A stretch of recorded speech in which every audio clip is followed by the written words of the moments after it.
Assalamualaikum warahmatullahi wabarakatuh.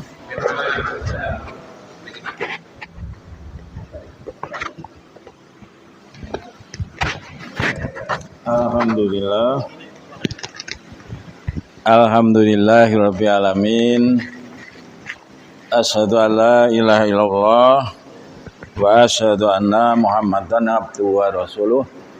Allahumma sholli ala Muhammad wa ala alihi wa ashabihi asma'in abadu.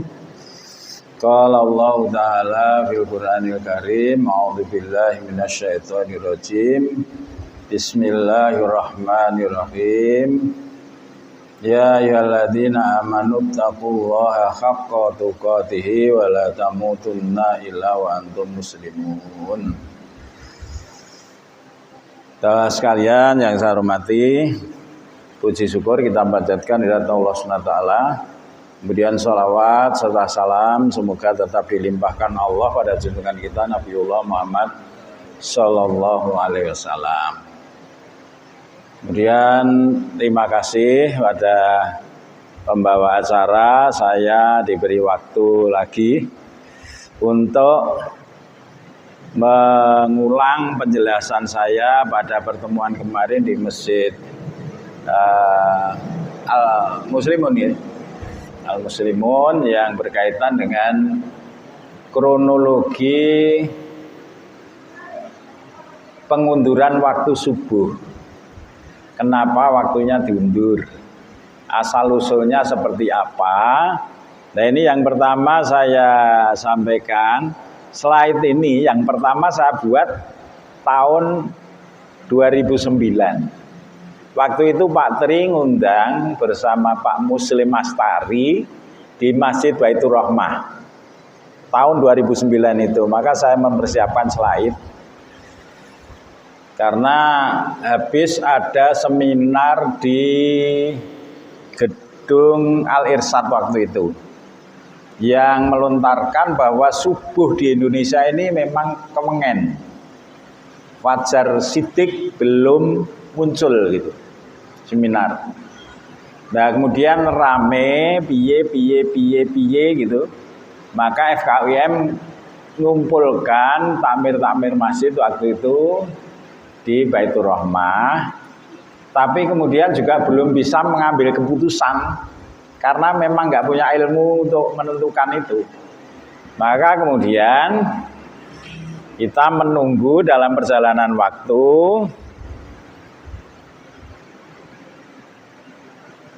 Ini isunya yang pertama ini, mengapa kok waktu subuhnya diundur?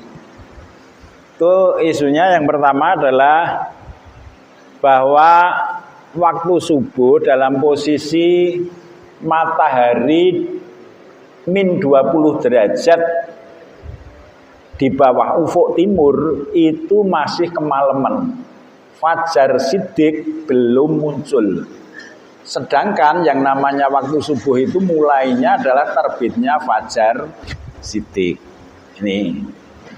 Lah, itu yang menyampaikan siapa? Yang pertama, yang paling pertama adalah nomor 3 itu. Suara Muhammadiyah yang diterbit pada bulan Januari 2007 yang ditulis oleh seorang ahli astronomi Bapak Susikan Azhari ini mengatakan bahwa subuh di Indonesia kemengen. Ditulis di majalah Suara Muhammadiyah. Kemudian ada lagi pada tahun 99, 2 Mei 99, Harian Republika juga demikian. Yang nulis adalah Bapak Hanafi S. Jamari. Hanafi S. Jamari.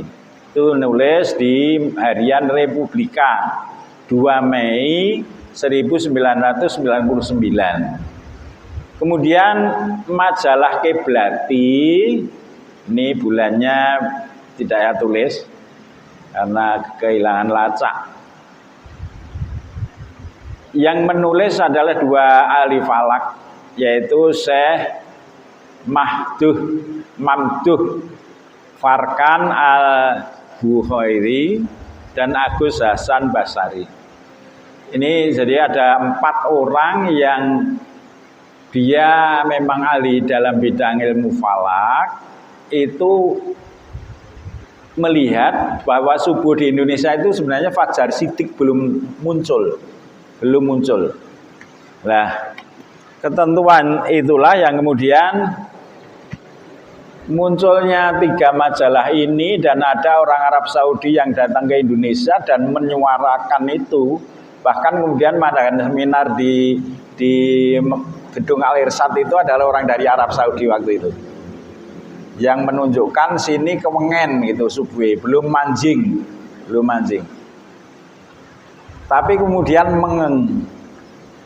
tidak ada sikap masyarakat. Maka organisasi yang namanya Muhammadiyah itu kemudian bersikap pada tahun 2010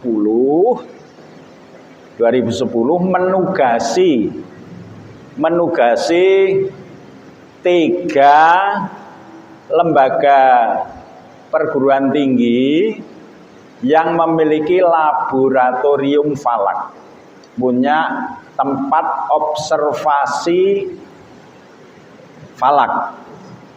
Nah, yang dimaksudkan itu seperti ini. Kemarin saya katakan derajat gitu, katanya masukin derajat ini nopo gitu. Jadi waktu sholat itu sudah ditentukan. Jadi kalau kita dahulukan hadis-hadisnya seperti ini, tentang ayat-ayatnya, aqimis sholat aliduluki samsi ila gosakilai dan seterusnya itu. Kemudian hadis-hadisnya insya Allah sudah sama tahu. Lah itu intinya sebenarnya yaitu tadi waktu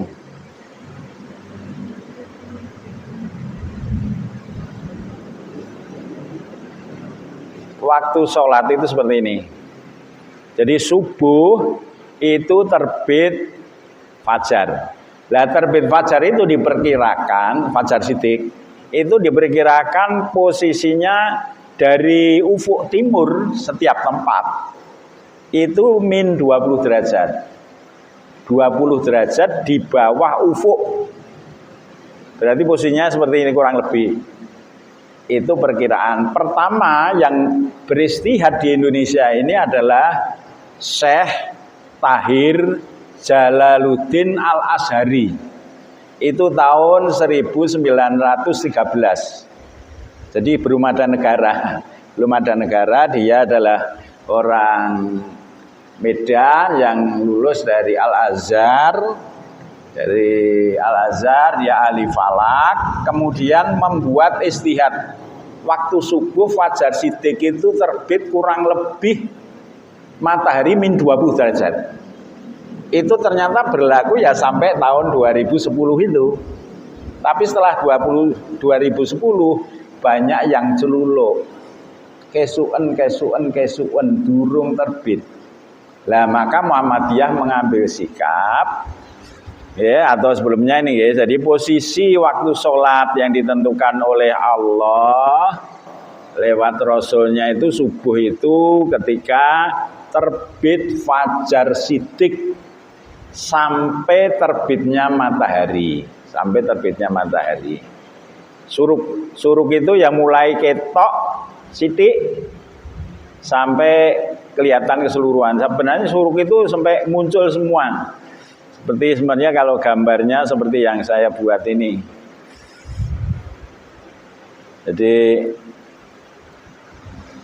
posisi ini katakanlah X1, 2 ini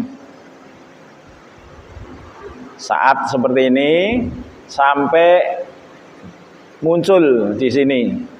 X2 ya masuk waktu subuh min 2 derajat. Kemudian ini memulai habis waktu subuh. Ini namanya suruk. Tapi kalau di sini ini belum. Tapi begitu bagian bola matahari itu menyentuh ufuk, saat itulah kita tidak boleh sholat. Larangan sholat, larangan memasukkan jenazah ke dalam kubur itu 3 waktu. Yaitu pada saat posisi kuning ini, ya.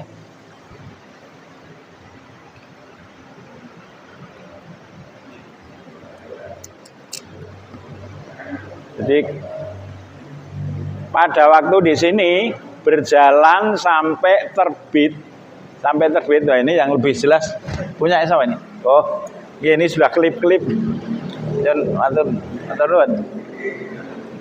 Ini ya. Jadi di sini ini X1 ya, X1 masuk waktu subuh. Itu posisi min 20 derajat. Min 20 derajat di bawah ufuk atau 20 derajat di bawah ufuk. Itu ini. Masuk waktu subuh, berakhirnya itu ketika seperti ini. Kemudian X2 masuk waktu subuh matahari min 18. Oh ini. Sekarang 18 mulai itu X1. Kemudian batas akhir waktu subuh. Batas akhir waktu subuh ini. Kemudian X3 saat terbit matahari dilarang mensolatkan dan memakamkan jenazah. Jadi saat proses terbit, jadi sebagian masih di bawah, sebagian sudah di atas. Berjalan sampai benar-benar bola matahari itu di atas ufuk semua.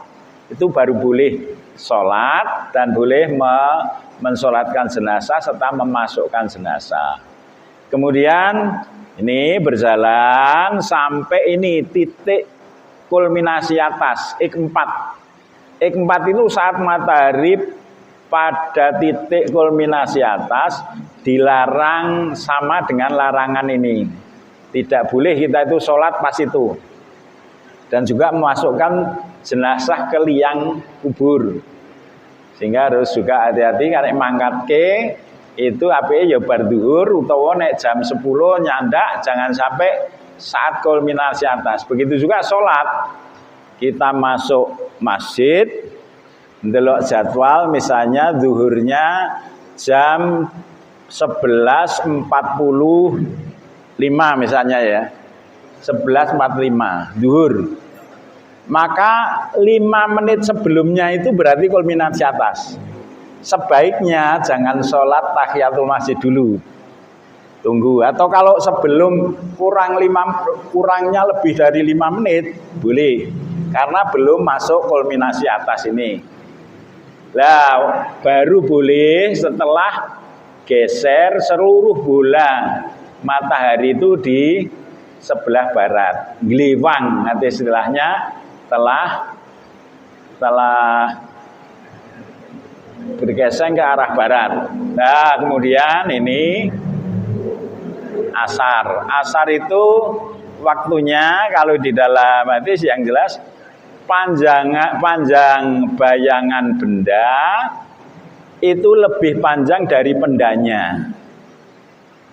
Mendirikan benda kena sinar matahari, bayangannya sudah lebih panjang dari bendanya. Itu masuk waktu asar.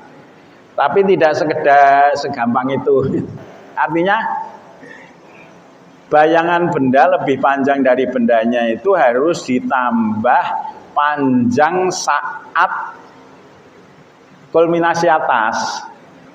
Karena bisa jadi zuhur atau jam 12 siang itu bayangan benda lebih panjang dari bendanya untuk daerah-daerah tertentu. Misalnya sekarang ini di Madinah bisa jadi bayangan benda itu lebih panjang dari bendanya waktu zuhur karena kemiringannya. Artinya memang ditambah dengan panjang saat kulminasi ini, Jam 12 kita kalau di sini bayangannya masih ke selatan sedikit. Misalnya kita berdiri jam 12, bayangan kita ke selatan itu misalnya setengah meter, maka asarnya itu harus benda itu tambah setengah meter sepanjang bayangannya. Itu untuk asar. Lah maghrib begitu juga ini. Ik 7 saat terbenam matahari, jadi proses sama dengan ini, artinya tidak boleh sholat, tidak boleh memasukkan jenazah ke dalam liang lahat. Jadi 3 waktu ini yang dilarang. Ada larangan, ada hadisnya. Kemudian Ik 8 inilah waktu maghrib. Ik 8 awal waktu maghrib. Kemudian Ik 9 akhir waktu maghrib, awal waktu isya. Itu berapa derajat dari ufuk barat sampai benar-benar mega merah itu hilang, itu posisinya berapa derajat. Ini yang dimasukkan derajat-derajat itu kemarin itu ini. Dari posisi seseorang atau satu tempat di muka bumi. Nah, inilah yang kemudian ada perbedaan pendapat di antara para ahli-ahli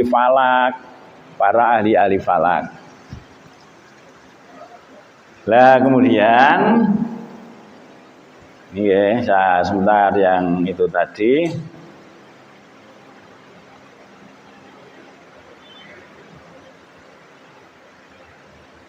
Nah ini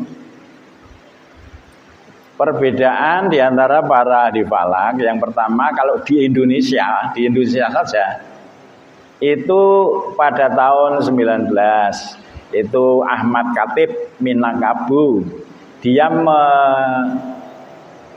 mengistihadkan bahwa subuh itu mulai terbit fajar sidik itu ketika min 19 derajat tadi, min 9 derajat di ufuk timur. Kemudian Bapak Mukhtar bin Atarid Bogor itu min 19 sama. Kemudian Hasan bin Yahya Jambi tahun 40-an itu berpendapat terbitnya fajar sidik itu ya min 19.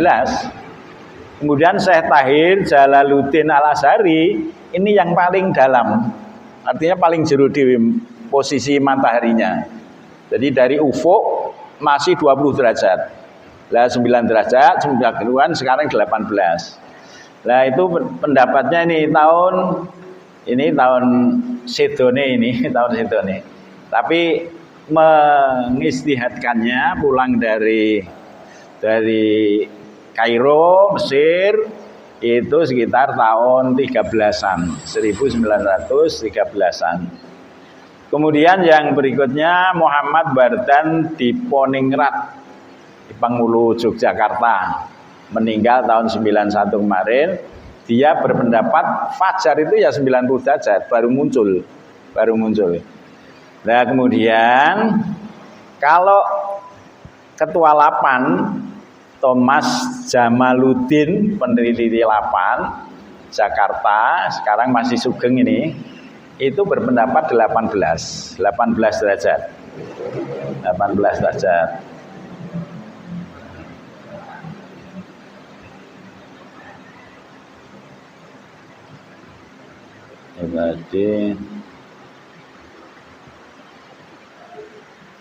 Kemudian kalau secara internasional antara subuh dengan isya itu sendiri ternyata beda-beda.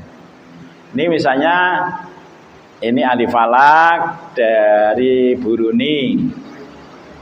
Itu subuhnya 15 terus 18.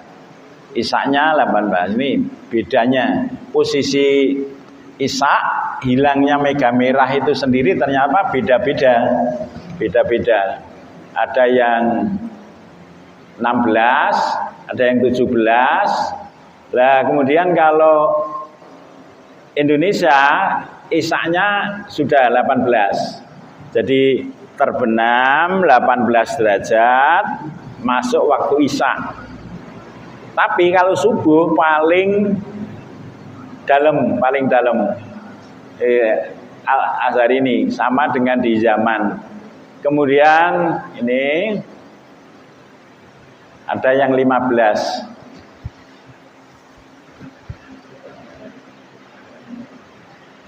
Nah, kemudian ini yang nasional tadi. Kemudian gambarannya seperti ini. Nah, kemudian mengapa akhirnya dirubah?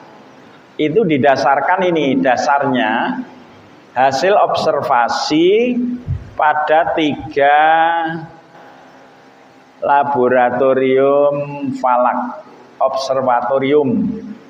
Jadi dasar utama pengambilan keputusan revisi ketinggian matahari awal subuh itu satu hasil observasi dari yang dilakukan oleh 3 observatorium amanat Munas Tarji 27 tanggal 1 sampai 4 April 2010. Ini mengamanatkan untuk meneliti. Lah, penelitian itu mulai dari 2010 sampai 2020. Jadi meneliti mengamatinya 3 observatorium ini selama 10 tahun. Jadi selama 10 tahun mengamati dengan alat yang bisa mengukur intensitas cahaya. Jadi tidak hanya mata kepala, tapi alat yang bisa mengukur intensitas cahaya. Nah, kemudian yang pertama di Observatorium Ilmu Falak atau disingkat dengan OIF. OIF dari sekian selama 10 tahun itu diamati, diperoleh rata-rata bahwa fajar sidik itu pada posisi matahari min 16 derajat. Min 16 derajat baru muncul 16 derajat, 48. Ini di Universitas Muhammadiyah Sumatera Utara, Medan. Kemudian yang kedua, Pusat Studi Astronomi atau Pastron. Hasil dari observasinya ternyata beda dengan di Jogja. Di Jogja justru 15 derajat, 75. Jadi hampir sama memang. Selisih tidak sampai 1 derajat. Kemudian di Islamic Center Research Network atau ICERN itu memperoleh 18 derajat, 4 di Universitas, kalau yang kedua Universitas Ahmad Dahlan Jogja, kalau yang ketiga Universitas Profesor Dr. Hamka di Jakarta, UHAMKA Jakarta. Nah, ini yang pertama, pertimbangan pertama, hasil observasi yang berjalan sampai 10 tahun. Kemudian pertimbangan kedua adalah ini. Jadi kemudian pimpinan pusat dalam Tanwir itu mengundang pakar astronomi. Yang pertama adalah Dr. Thomas Jamaluddin, peneliti utama astronomi dan astrofisika 8. Dia memaparkan yang namanya fajar astronomi itu ya min 18. Karena fajar itu ada fajar astronomi, fajar nautik, peralatan perlautan, ada fajar sipil. Nah, yang dikatakan fajar sidik itu ada fajar astronomis. Beliau sebagai seorang ahli ilmu falak mengatakan fajar astronomi itu terbit ya ketika matahari min 18. Kemudian yang kedua, pakar astronomi dari ITB, dosen-dosen ITB. Ini Dr. Dani Hirdiwijaya, MSc, dia juga memaparkan namanya fajar sipil atau kita menyebut fajar sidik itu ya 18 derajat, min 18. Begitu juga Dr. Mahasena Putra. Nah, dari ketiganya ini memberikan paparan min 18. Maka kemudian berdasarkan ayat-ayat dan hadis-hadis, maka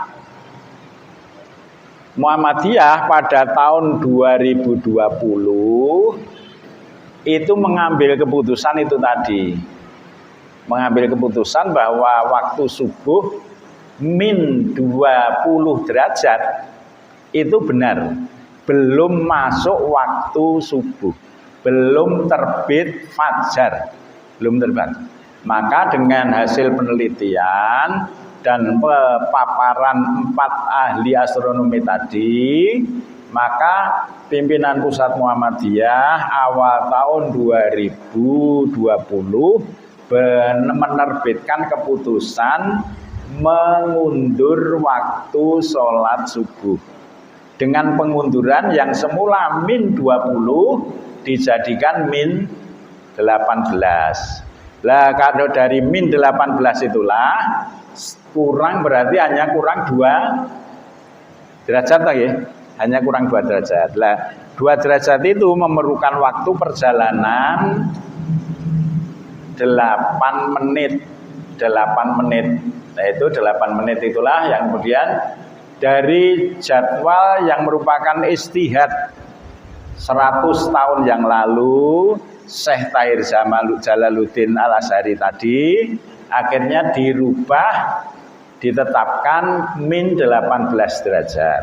Itu tidak sekedar asal merubah, tapi melalui proses ilmiah betul, melalui proses ilmiah penelitiannya 10 tahun. Setelah itu mengundang para pakar-pakar astronomi dari lembaga-lembaga yang dipercaya. Nah, beda antara fajar sidik dan fajar kidib. Fajar kidib itu gambarannya seperti yang ini. Fajar kidib ini belum masuk waktu subuh, tapi sudah ada jeleret-jeleret ke atas. Ini gambar ini yang memberikan dari Pak Thomas Jamaluddin tadi, tua 8. Kemudian kalau fajar sidik seperti ini. Nah, kemudian gambarannya seperti ini. Jadi antara astronomi twilik, kemudian nautik dan sivil. Jadi fajar astronomi, fajar nautik, dan fajar sipil. Ini mulai dari night, masih malam. Lah ini terbit fajar sidik. Kalau di sini sudah terbit fajar nautik, sini sudah terbit fajar sipil. Bedanya kalau astronomi, fajar astronomi itu artinya fajar sidik sudah mulai tampak garis di sebelah timur gambarannya, tapi belum bisa membedakan antara misalnya ada watu karo pitik gitu ya, gambar. Pitik ndekem karo watu rong patek beda. Tapi kalau fajar sipil itu sudah cetha, oh iki pitik, iki watu, iki ndok, iki watu, itu beda. Tapi fajar nautik itu para pelaut sudah bisa melihat garis merah di arah timur, sudah tampak gitu. Oke, saya kira itu sedikit yang saya sampaikan. Jadi yang dimaksudkan derajat-derajat itu tadi adalah gambaran waktu-waktu subuh yang memang oleh Allah dijelaskan bahwa inna sholata kanat alal mu'minina kitaban mauquta. Sesungguhnya sholat itu bagi orang mukmin telah ditetapkan waktunya. Lah tentang penjelasan waktu insya Allah sudah sama tahu, walaupun di sini saya cantumkan Al-Qur'annya, saya cantumkan hadis-hadisnya, tapi saya kira tidak perlu saya bacakan satu persatu terlalu lama. Yang perlu hanya kronologi kenapa dirubah. Ini kita tidak perlu melihat itu kan Muhammadiyah, bukan. Tapi ini adalah penelitian yang bersifat umum dan nyatanya memang tidak ada yang menindaklanjuti polemik yang muncul pada awal tahun 2010. 2010 sudah di mana-mana ada seminar-seminar kemengen, tapi barkui turunnya tidak ditindaklanjuti. Hanya Muhammadiyah yang menindaklanjuti, menugaskan 3 observatorium untuk mengadakan penelitian selama 10 tahun. Kemudian memang mengundang betul para pakarnya.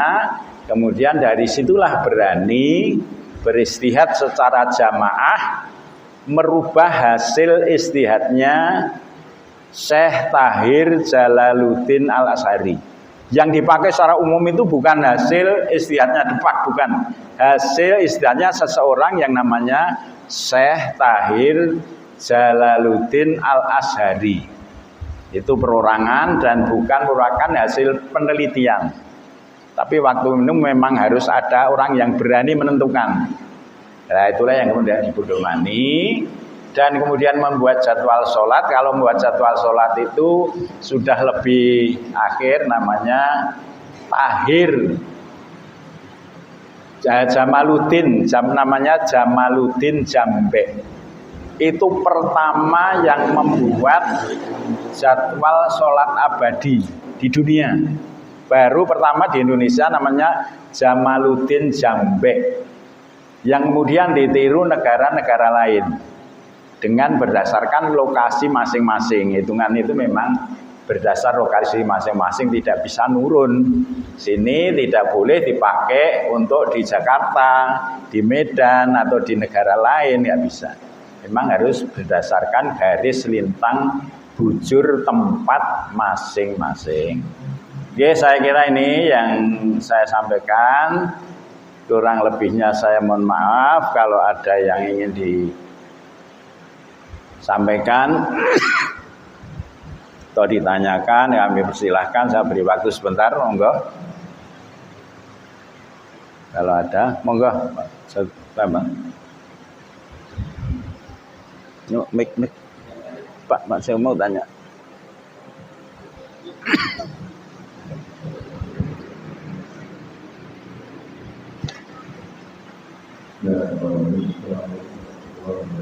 Waalaikumsalam.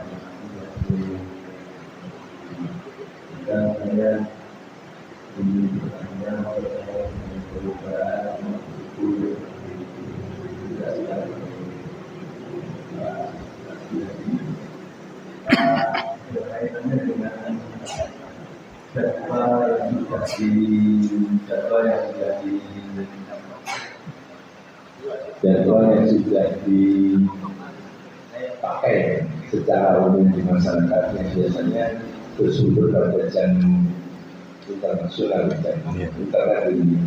Apakah di situ masih ada perbedaan yang perlu kita sikapi atau memang hal ini sudah secara otomatis disesuaikan? Karena kalau melihat penjelasan tadi masih ada masalah itu dengan waktu sholat subuh kita. Assalamualaikum. Ya, untuk secara nasional memang masih menggunakan istihadnya Syekh Tahir Jalaluddin Al-Azhari. Artinya waktu subuhnya itu diperhitungkan pada posisi matahari 20 derajat di bawah ufuk. Masih itu. Sehingga berdasarkan perubahan ini Syekh kecepatan 8 menit. 8 menit.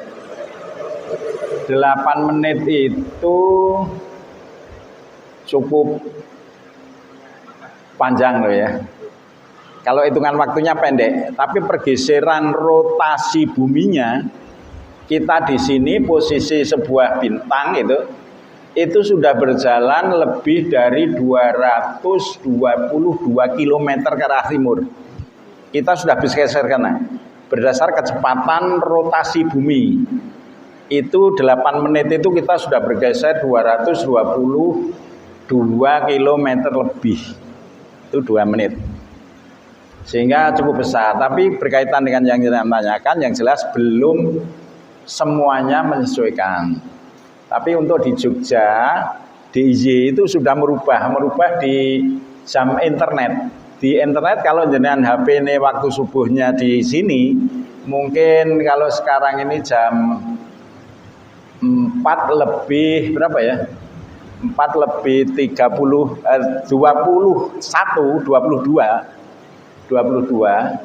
maka seharusnya itu ditambah 8 berarti 4.30. Kalau 4.22 sekarang jadwal umum, maka mestinya masuk baru 4.30. Kemarin waktu di masjid bulan yang kemarin itu sudah saya bawakan jadwal yang sudah dirubah. Tapi secara umum yang dijual secara umum memang belum dirubah subuhnya. Nah seperti ini nanti tinggal menyesuaikan. Jenengan tambah 5 menit.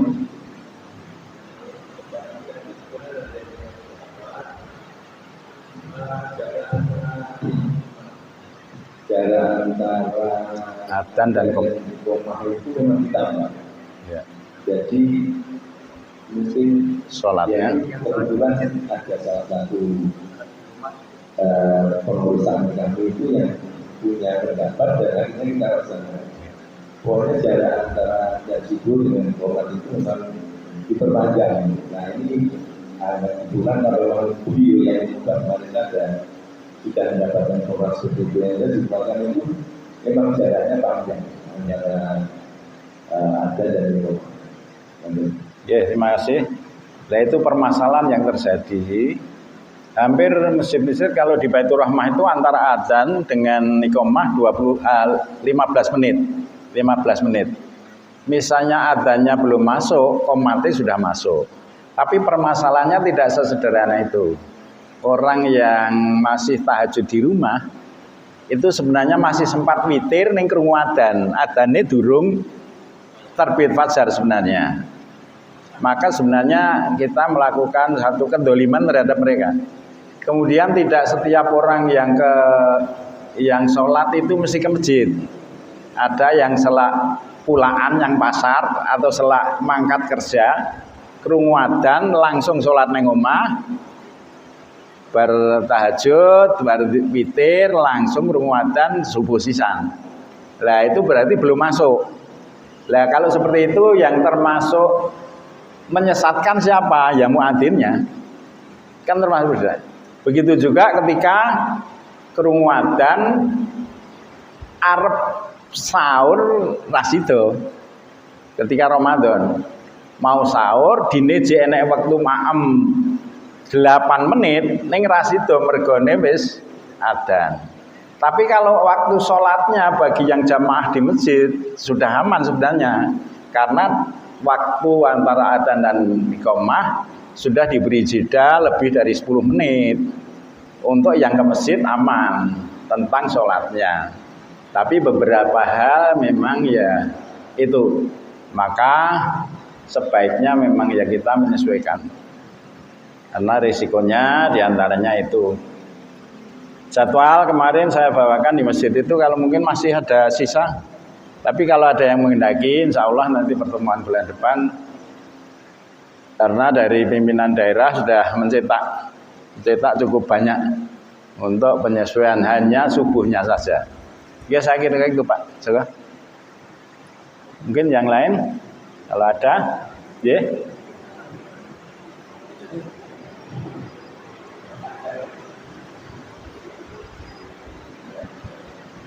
Assalamualaikum warahmatullahi wabarakatuh. Waalaikumsalam warahmatullahi wabarakatuh. Nama saya Bapak Suwanti, takmir dari Masjid Al-Fatah Kuningan.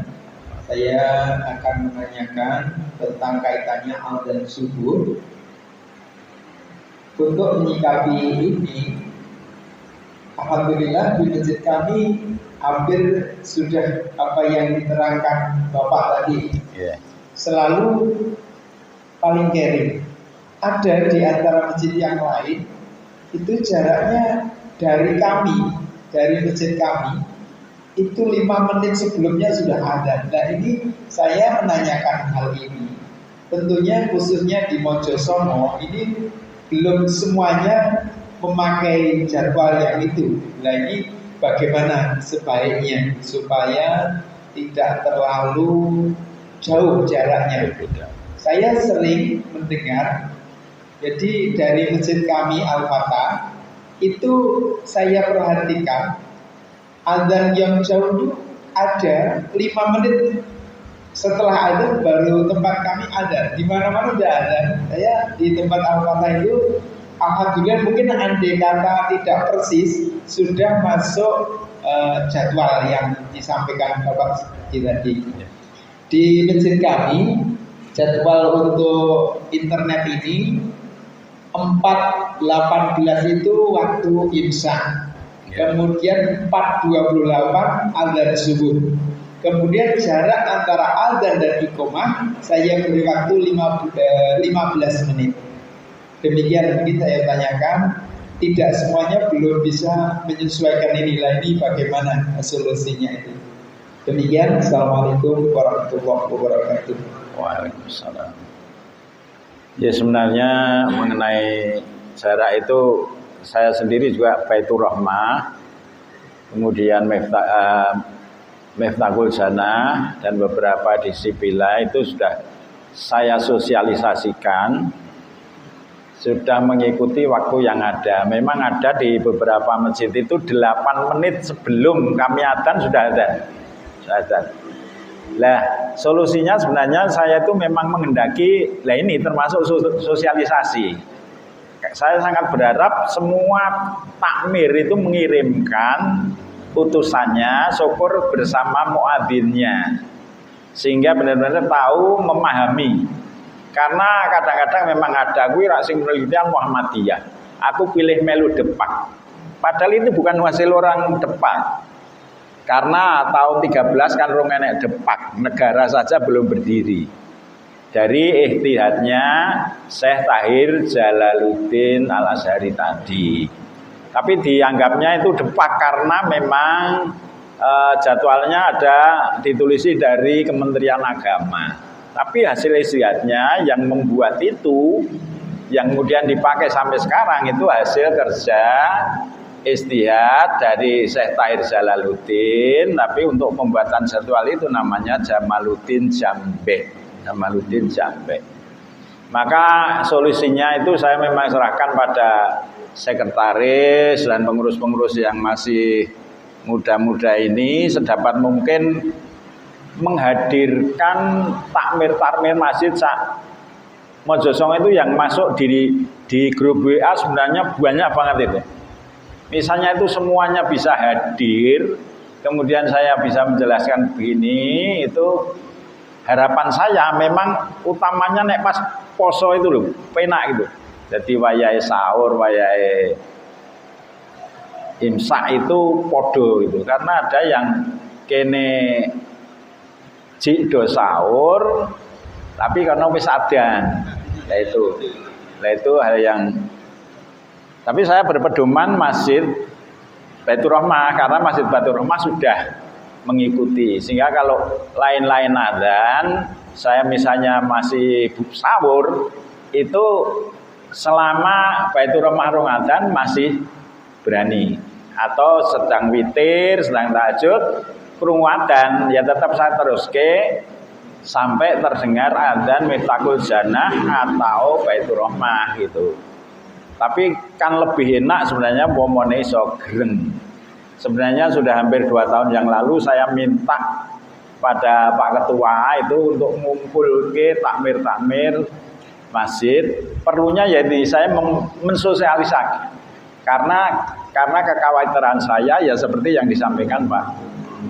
Jawaban saya ke Pak Bambang tadi. Saya kira itu ya. Monggo kalau bisa disosialkan lagi, dikumpulkan yang lebih banyak. Saya insya Allah siap. Bahkan kalau ngersake jadwal abadinya itu yang sudah direvisi, itu insya Allah saya bisa mengusahakan. Demikian, mungkin yang lain.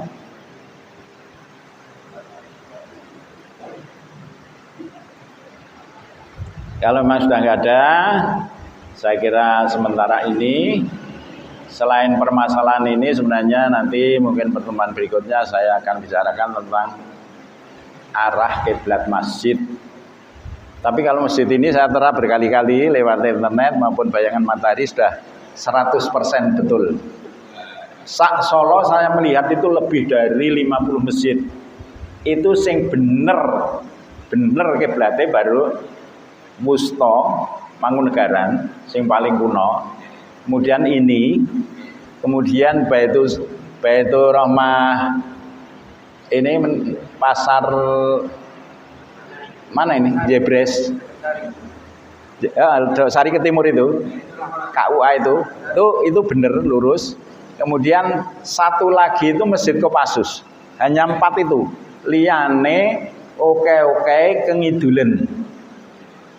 Bahkan ada Masjid Anyar, apik, megah, ning kengidulene 30 derajat. 30 derajat. 30 derajat melenceng itu nek diukur dari Ka'bah itu melencenge wis 30 ping 146 kilo. 146 kilo ping 30 berarti kengidulan berapa ribu kilo. Dari Mekah saja nggak kena, Jazirah Arab saja nggak kena. Jadi kalau diukur gitu. Tapi Masjid Baitur Rahmah rodok lucu. Kengaloren marpe. Kengaloren 5 derajat. 5 itu kalau diukur masih 5 kali 146. 146 itu apa? 146 itu kemelencengan 1 derajat. Dari jarak sini sampai Arab Saudi, sampai Ka'bah itu. Sampai Ka'bah itu hanya 8.370 sekian kilo tergantung tempat. Itu kalau dihitung dengan rumus matematika, itu ternyata meleset sak derajat itu sudah 146 derajat kilo. Lah anak masjid bagus sing duwe ya do bangga ning gek benok ya ora. Konsultasi karo sing rada ngerti gitu misalnya. Tapi sekarang sudah banyak yang minta penjelasan-penjelasan, saya beri penjelasan singkat cara penentuan arah kiblat yang paling akurat. Paling akurat. Itu hanya dengan bayangan matahari, dengan bayangan matahari. Yang paling akurat karena di Masjid Baitur Rahmah itu saya tera dengan Google Earth, dengan matahari, terus sing ngukur gemben protes lho iki gemben wis dikompas, wis bener. Lah kemudian dicari lagi kompasnya itu masih Pak siapa Kiai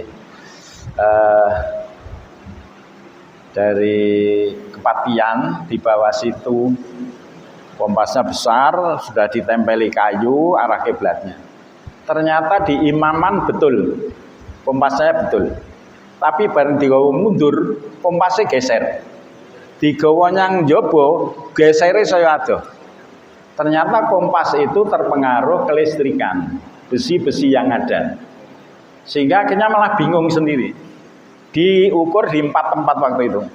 Ternyata kok tidak satu arah kiblatnya. Di bawah sini geser, di tempat lain geser lagi, akhirnya manut dengan matahari. Yang saya tera dengan matahari itu bersama dengan Dewan Masjid Kecamatan dan Dewan Masjid Kota. Bertiga mengukur dengan bayangan matahari. Sangat sederhana sebenarnya dan setiap saat bisa dilakukan. Sehingga insya Allah nanti kalau masih diberi kesempatan lagi oleh Allah, saya ingin membicarakan tentang metode penentuan arah kiblat dengan bantuan sinar matahari.